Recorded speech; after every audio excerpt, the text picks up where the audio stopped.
작년에 출시된 루믹스 S5를 사용해봤습니다. 주변에서 좋다는 이야기를 종종 듣게 되는 카메라였는데요.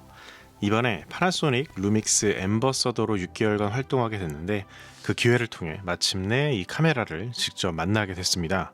이미 좋은 리뷰들이 워낙 많아 저의 경우 일주일 정도 직접 사용해보면서 느낀 점들과 사용 팁들을 정리해봤습니다. 먼저 새로운 펌웨어에 관한 것인데요.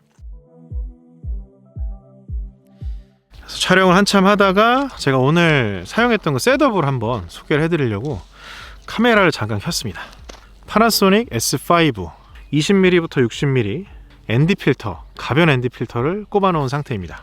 무엇을 얘기하고 싶냐면 최근에 파나소닉 S5가 펌웨어 업데이트가 됐어요. 그래서 굉장히 많은 기능들이 들어갔는데 저는 한 가지만 이야기를 하고 싶어요. 이 개각도 앵글이라고 얘기를 하거든요. 뭐냐면 셔터 속도를 조절하는 값입니다. 그 뭐 180도, 90도, 45도 뭐 이런 식으로 여러 가지 값을 조절하는데 셔터 개각도, 그러니까 앵글 모드를 설명하기 위해 필요한 부분이 있는데요. 카메라에서 단순히 노출 값을 조절할 때 ISO가 동일한 상황에서 조리개 값을 조절하거나 셔터 속도를 조절해 노출 값을 정해줄 수 있는데요. 그러나 영상은 다소 그 기준이 다를 수 있습니다. 이번 S5에서 새로운 펌웨어가 적용되면서 셔터 속도 조절에 앵글 모드가 추가됐는데요. 셔터 속도가 180, 90, 45도 이런 식으로 표현이 됩니다. 마찬가지로 노출을 조절하기 위해 조리개나 각도를 조절할 수 있는데요. 가장 일반적으로 앵글을 180도로 맞추고 영상을 촬영하게 됩니다. 180도는 여러분이 촬영하는 영상 프레임의 2배로 셔터 속도를 고정하는 것인데요. 참고로 90도는 영상 프레임의 4배, 셔터 속도 45도는 8배 이런 방식입니다. 셔터 속도를 프레임에 맞게 고정하게 되면 단순히 밝기를 조절하기 위해 조리개를 조절해야 되겠죠. 그렇지만 가변 ND 필터를 장착해 놓으면 셔터 속도를 영상 프레임에 맞게 고정하면서 셔터 속도를 바꾸지 않아도 밝기 조절이 가능합니다. 이렇게 사용하는 이유는 이렇습니다. 지금 모델분이 손을 흔들어 주고 계신데요. 손에 잔상이 보이시죠? 모션 블러가 있는 것인데요. 조금 더 천천히 보면 그 모션 블러 더 잘 보이죠? 이때 개각도를 180도로 맞췄고요. 영상은 60프레임이었습니다. 영상 프레임에 맞게 카메라는 셔터 속도를 120분의 1초로 맞추게 됐고요. 다음은 ND 필터를 빼봤습니다. 적정 노출을 맞추기 위해 셔터 속도를 조절하게 됐습니다. 각도를 내렸겠죠.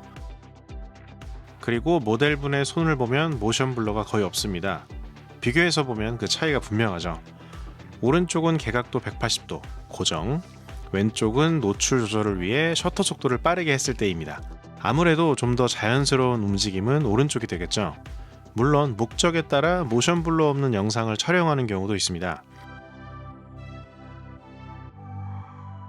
어쨌거나 ND 필터로 빛의 양 자체를 조절할 수 있기 때문에 조리개는 배경 흐림을 조절하는 데 사용하고 셔터 속도는 모션을 어떻게 표현하느냐로 집중해서 사용할 수 있습니다. 조금 더 말씀드리면 여러분들이 영상 많이 찍어 보신 분들은 주간에는 조리개 값을 확 조이지 않는 이상 셔터 속도를 250분의 1초를 만들기 어렵습니다. 50분의 1초 이런 걸 만들기가 어렵거든요. 그렇기 때문에 여러분들이 ND 필터가 있으면 그게 해결이 되는 거예요. 그래서 ND 필터가 있다는 전제하에 셔터 속도와 조리개와 이런 것들이 굉장히 단순해집니다. 사용이 너무 쉬워져요. 조리개는 여러분들이 피사체와 배경을 좀 분리하고 싶다 그러면 배경을 좀 흐리게 한다거나 또는 배경을 선명하게 하면서 피사체도 선명하게 한다거나 이런 식으로 조절하는 거에 좀 집중을 할 수가 있고요. 가변 ND 필터를 통해서 빛을 조절하는 거죠. 그래서 선글라스 씌운 것처럼 주간에도 50분의 1초, 250분의 1초 이런 식의 셔터 속도가 나옵니다. 그럼 모션도 자연스러우면서 그러면서 배경 흐림도 충분히 하면서 이런 것들이 다 가능해져요. 근데 제가 이걸 왜 이렇게 얘기를 하고 있냐면 개각도가 들어가 있고 ND 필터를 딱 쓰면 제가 기존에 한 7,800만 원짜리 사용하던 시네마 카메라와 사용성이 굉장히 비슷해지는 거예요. 어쨌든 그 부분을 좀 말씀드렸고요. 어쨌거나 가장 대표적으로는 그 개각도가 저는 굉장히 반가웠고요. 그걸 또 잘 활용하기 위해서는 이런 식으로 가변 ND를 하나 꼽아 놓으면 영상 찍는 게 그렇게 편할 수가 없다 라는 부분 말씀드리고, 사실 조리개나 셔터 속도 이런 것들 설명하면 정말 한두 끝도 없거든요. 근데 딱 전제가 가변 ND를 꼽아 놓은 상태에서 이야기를 풀면 되게 수월해집니다.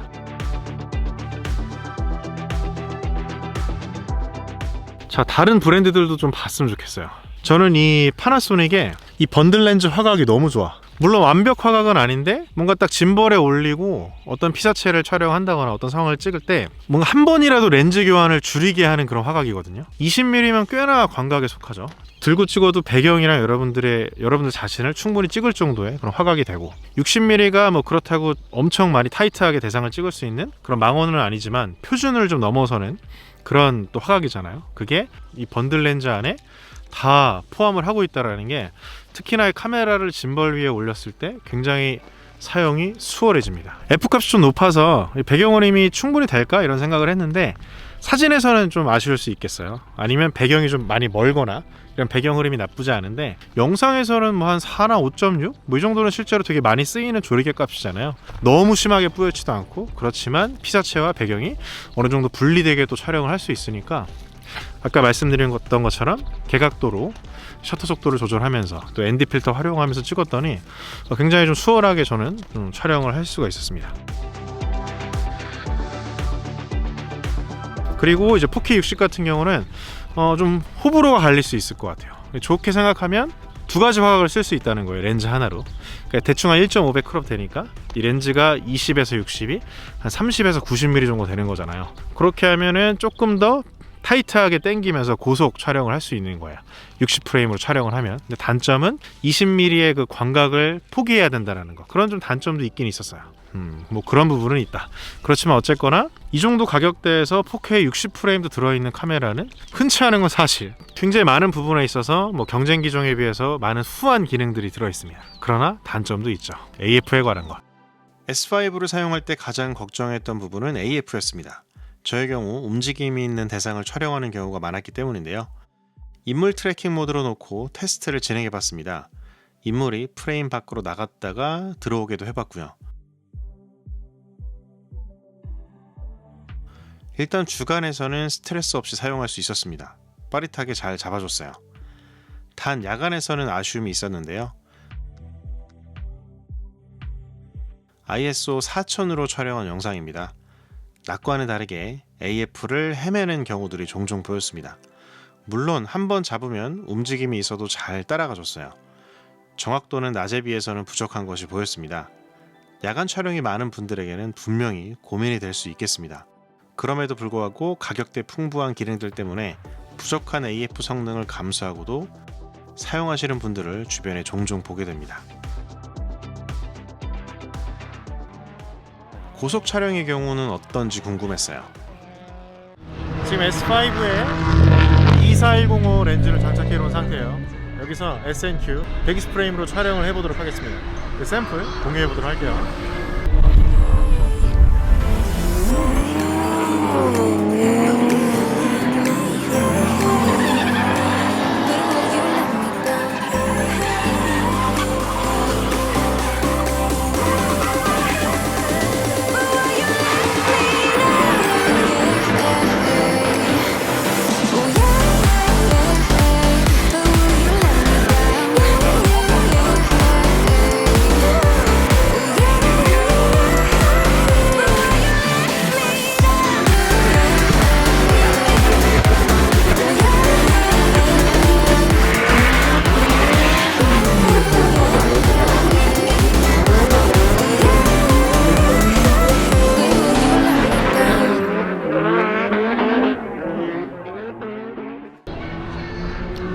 말씀을 드리면 120프레임에서는 AF가 작동이 됩니다. 하지만 180프레임에서는 MF로 찍어야 되는데요. 현재 보시는 영상이 실제 자동차가 움직이는 속도라고 보시면 됩니다. 상당히 빠르게 움직이는 피사체도 SNQ 고속 촬영 모드에서 AF를 믿고 촬영할 수 있었습니다.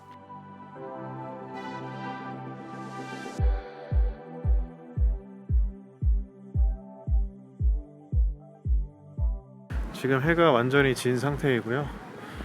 S5 같은 경우는 듀얼 네이티브 ISO를 지원을 하죠. 그래서 지금 두 번째 ISO 4000으로 촬영을 진행해 보고 있습니다. 2060 렌즈의 경우 조리개 값을 5.6으로 고정하고 촬영했는데요. 야간에서 ISO 4000으로 고정하고 촬영을 진행했습니다. ND 필터의 경우는 빼고 촬영을 진행했고요. 야간에서도 상당히 훌륭한 화질을 확인할 수 있었습니다.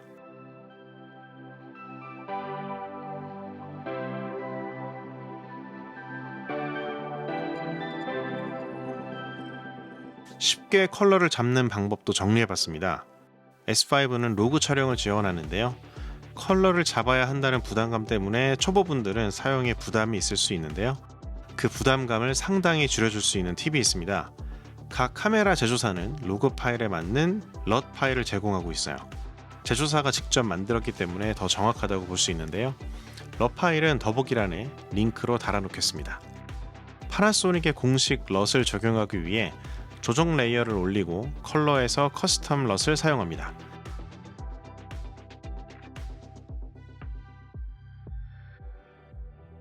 그리고 브이로그용 렉709 럿 파일을 올리기만 해도 훨씬 자연스러운 이미지를 볼 수 있습니다. 이후에 좀 더 세세하게 적정 노출이나 대비 등을 잡아주기만 해도 괜찮은 이미지를 볼 수 있습니다. 그리고 약간의 컬러 대비와 미스트 필터 효과도 추가하면 더 감성적인 이미지를 표현할 수 있는데요. 먼저 제조사가 직접 제공하는 럿 파일을 꼭 사용해 보시길 추천드리고 나머지 보정 팁들은 이후 영상에서 차근차근 풀어보도록 하겠습니다. 영상의 변화 과정을 보면 로그 영상, 파나소닉 공식 럿, 노출 보정, 대비, 컬러 대비, 미스트 필터 효과, 그레인 추가 정도가 되겠습니다. 인트로 영상이 이런 일련의 작업을 거친 영상이 되겠고요. 이렇게 루믹스 S5를 일주일 정도 사용하면서 경험한 것들을 공유해 봤습니다. 확실한 것은 현존 최고의 가성비 카메라임은 확실하다라는 것입니다. 422 CPT의 훌륭한 화질로 보정에도 유리했고요. 같은 가격대에서 타사 카메라에서는 볼 수 없는 기능들이 흥미로웠습니다. 물론 완벽한 카메라는 아니었지만 가격만 놓고 본다면 어디에서도 찾아볼 수 없는 재미있는 화각인 렌즈와 다양한 성능의 바디는 상당히 설득력 있는 부분이었습니다. 재미있는 일주일이었어요. 이후에 더 유용한 정보와 함께 찾아뵙겠습니다. 다음에 또 뵐게요.